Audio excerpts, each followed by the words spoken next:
কাছে কোন ঈমান গ্রহণযোগ্য।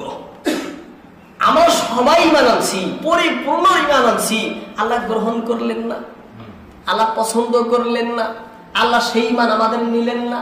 তাহলে আল্লাহর নিকটে কোন ঈমান গ্রহণযোগ্য? আল্লাহর নিকটে পবিত্র কোরআন বলে, যেটা আমি তেলাওয়াত করেছি খুতবার ভিতরে, আল্লাহ বলছেন যে ঈমানের ভিতরে যদি কুফর আর শিরক মিশ্রিত থাকে সেই ঈমান আল্লাহ গ্রহণ করেন না। ঈমানের ভিতরে কুফর যদি থাকে, শিরক যদি থাকে, আপনার সমস্ত কিছু পরিপূর্ণভাবে ঈমানিয়ত মানেন, কিন্তু আপনার ঈমানের সাথে যদি কারো ঈমানের সাথে কুফরি মিশ্রিত থাকে, শিরক মিশ্রণ থাকে, তাহলে সেই ঈমান আল্লাহর কাছে কানা করিও মূল্য নেই, সেই ঈমানের কোনো মূল্যমান নেই। সেই ঈমান থাকা না থাকা বরাবর।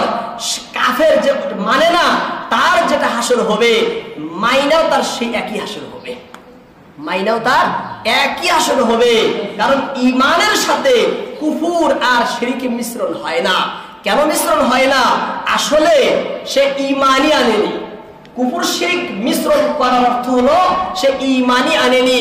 ঈমান হলো একত্ববাদের নাম, ঈমান হলো একত্ববাদের নাম, আর কুফর শিরক হলো বহুত্ববাদের নাম। আর বহুত্ববাদ আর একত্ববাদের মধ্যে পার্থক্য আছে না?